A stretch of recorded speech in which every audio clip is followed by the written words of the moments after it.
Soon the campaign commercials and campaign mail will stop. The election is Tuesday. Joining me now, Democratic analyst Abou Amara and Republican analyst Amy Koch, who've been helping me out and helping our station out all fall with this election. So great to have you in studio.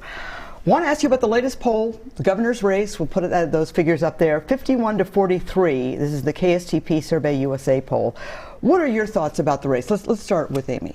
Right. Well, I think the poll has it right kind of in all the counts, right? I think that Republicans are leading in a couple races. I think Democrats potentially have a lead in another. But also the poll shows that we are so close within the margin of error in some, and that means that Tuesday turnout is going to be all the more important. Is turnout the key? I mean, because it is so close. Yeah, I think the polls, by and large, the polls have been accurate, right? And so it's going to come down to on-the-ground mobilization, who's been winning each day in early voting, and then who can mobilize the greatest number of voters on Election Day. And I think the polls, if they're correct, I think everyone who's winning in the polls is probably going to win, and I think Keith Ellison is also going to win. Well, let's talk about Keith Ellison in the Attorney General's race. He is well known for getting out the vote over his years as a congressman in Minneapolis.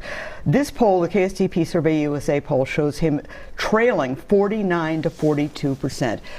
Amy, what are you hearing, what are you feeling in terms of that race? Yeah, I mean, I think that that's accurate, right? I've said it before, Keith Ellison is just, he's incredibly progressive. He doesn't fit a statewide profile for a candidate, works in CD5, doesn't work statewide. It was real close in 2018, which was a terrible year for Republicans, and yet he was struggling in 2018.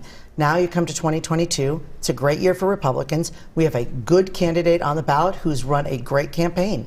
I think this is Jim Schultz's to win. Clearly, Attorney General Ellison is on his heels. What are your thoughts, Abou? There's no question this is a close race. If you do a poll of polls, though, not this one poll, but look at all of them, it's about a 50-50 split. And in that environment, it's going to come down to who has the best operation. Hands down, Keith Ellison has a better turnout operation than Jim Schultz, and I think that's going to make the difference on Election Day. And I talked to you about this before. 4 years ago, there was a poll in the Attorney General's race that showed Keith Ellison down by 7. It's the same poll, exactly, down by the exact same amount, and he won by 4. Help us out here. Help everyone out. I mean, it's a completely different year, right? 2018 was a great Democrat year. He was trailing because of some personal issues that he was having and because of his progressive bent. Now, they were at that time they were able to define his opponent as just too right and too wacky to win. That's not going to work this time, and it's in a completely different race. I think this is where it's the end. Well, I think it speaks to Keith Ellison's ability to defy the polls. Back in 2018, again, or maybe they didn't poll his supporters clearly. Correct, and he mobilizes a different constituency. Maybe some folks who turn out for Keith may not be represented in all of these polls. So I think let's be a little tempered in thinking, Keith Ellison is doomed. This person has won many elections. He's done so at a statewide level. Not to be underestimated. He cannot underestimate Keith Ellison. Okay, let's talk about the Secretary of State's race, Steve Simon, Kim Crockett. She is an election denier. She's down 6 points according to this poll. Other polls have shown this race to be much, much closer. Your thoughts, Amy, from the Republican side? I think what you get with the Secretary of State race and the auditor's race is almost a generic ballot, correct?